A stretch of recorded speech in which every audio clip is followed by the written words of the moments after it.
جب سیدہ زینب قافلہ لے کے دمشق پہنچی تو بازاروں اور گھروں کی چھتوں پر لوگ جمع ہو گئے تھے. کسی کو کچھ پتہ نہیں تھا کہ یہ کٹے ہوئے سر کن کے ہیں، اور جو قیدی آ رہے ہیں اونٹوں پر کجاووں پر یہ کون ہیں. صرف اتنا اعلان کیا ہوا تھا کہ حکومت کے کچھ باغی تھے اور باغیوں کو قتل کر دیا گیا ہے. اب یہ باغیوں کے سر دربار یزید میں پہنچائے جا رہے ہیں. لوگ باغیوں کو دیکھنے کے لیے چھتوں پر چڑھ رہے تھے. کسی کو کچھ خبر کچھ پہچان نہ تھی. ہجوم ہو گیا، قافلہ رک گیا بازار دمشق میں. آج وہ بازار سوق حمیدیہ کہلاتا ہے. چھتا ہوا ہے آج بازار دمشق کا. وہ روٹ تھا جہاں سے وہ مسجد اموی جو ہے اس طرف دربار یزید کی طرف مڑ کے قافلہ جانا تھا. بھیڑ ہو گئی، قافلہ رک گیا. بھوک تھی، پیاس تھی، پریشان حالی تھی.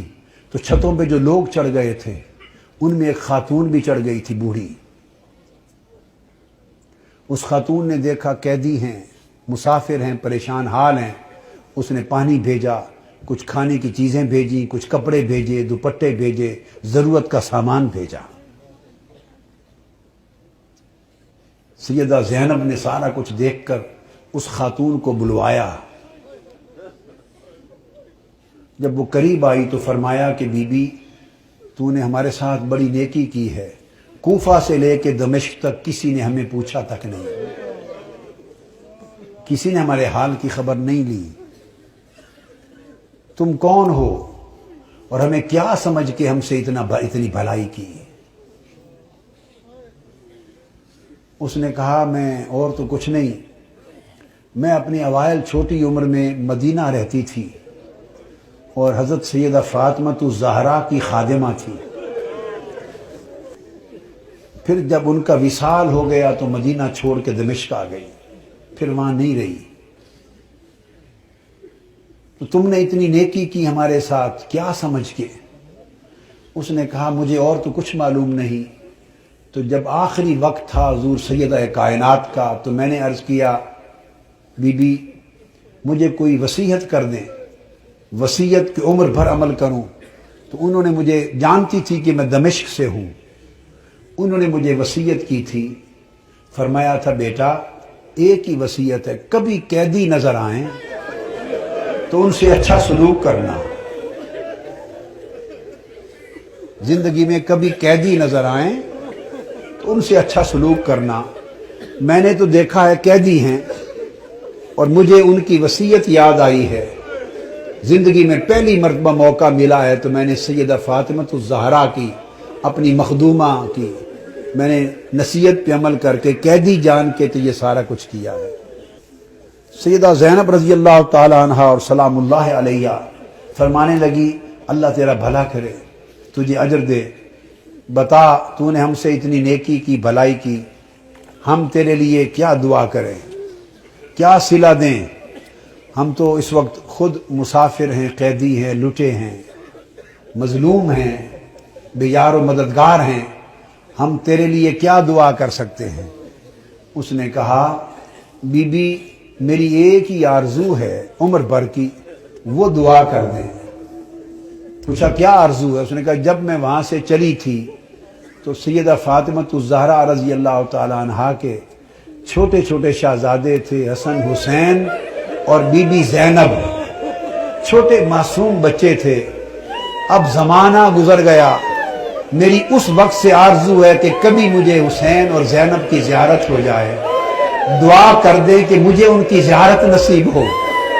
بی بی زینب نے فرمایا تیری دعا قبول ہو گئی. میں زینب ہوں جو قیدی ہوں، اور جس کا سر کٹا نیزے پر دیکھ رہے ہو یہ حسین ہے.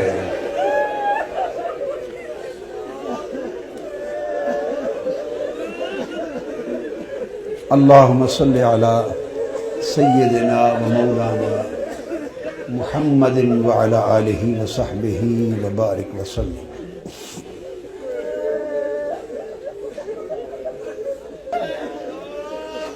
پھر سیدہ زینب قافلہ لے کر جب دربار یزید میں پہنچی ہیں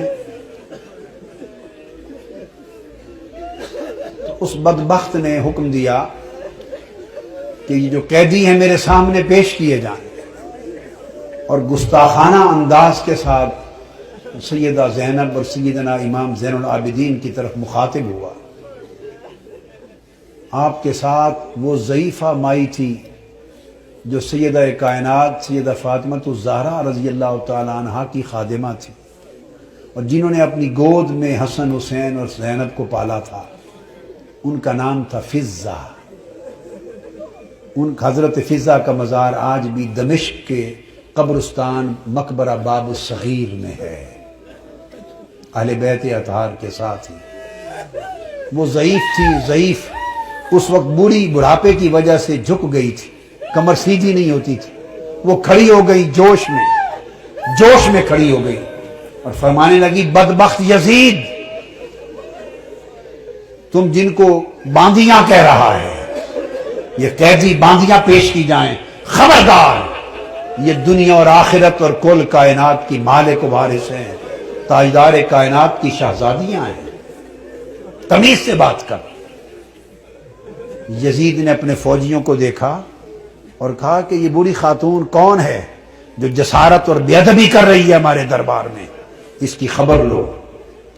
اس کے فوجی اٹھے، انہوں نے تلوار لہرائی، ڈرانے دھمکانے کے لیے بی بی فضہ رضی اللہ تعالی عنہا کو۔ بس اتنا عمل کرنے کی دیر تھی کہ خود یزید کے فوجیوں میں درجنوں سینکڑوں فوجی حبشہ کے رہنے والے تھے، اور بی بی فضہ بھی حبشہ سے تھی۔ یزید کی اپنی فوج کے حبشی جوان، یک لخت 20 حبشی جوان تلواریں میان سے نکال کے کھڑے ہو گئے۔ ان کی جو قومی غیرت تھی اور وطن کی حمیت تھی اس نے جوش مارا۔ اس نے کہا، خبردار، یہ ہمارے وطن کی ماں ہے، حبشہ کی ماں ہے، اگر کسی نے اس کی طرف ہاتھ بڑھایا تو تلواروں سے گردنیں کاٹ دیں گے۔ جب وہ تلواریں لہرائیں حبشہ کی ایک خاتون کی عزت کی خاطر، تو اس وقت سیدہ زینب نے مڑ کے مدینہ کی طرف دیکھا اور مدینہ کی طرف تک کر ہاتھ اٹھائے اور عرض کیا، بابا، آج حبشہ کی ایک بیٹی کے لیے سینکڑوں تلواریں نکل آئی ہیں، مگر آج آپ کی بیٹیوں کی حفاظت کے لیے کوئی شخص یہاں موجود نہیں ہے۔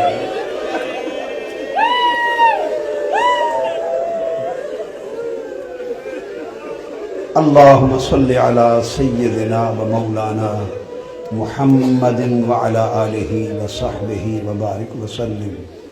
الصلاة والسلام علیک یا سیدی یا رسول اللہ وعلی آلک و اصحابک و اہل بیتک یا حبیب اللہ وعلی آلک و اہل بیتک و ذریتک یا حبیب اللہ وما علینا الا البلاغ۔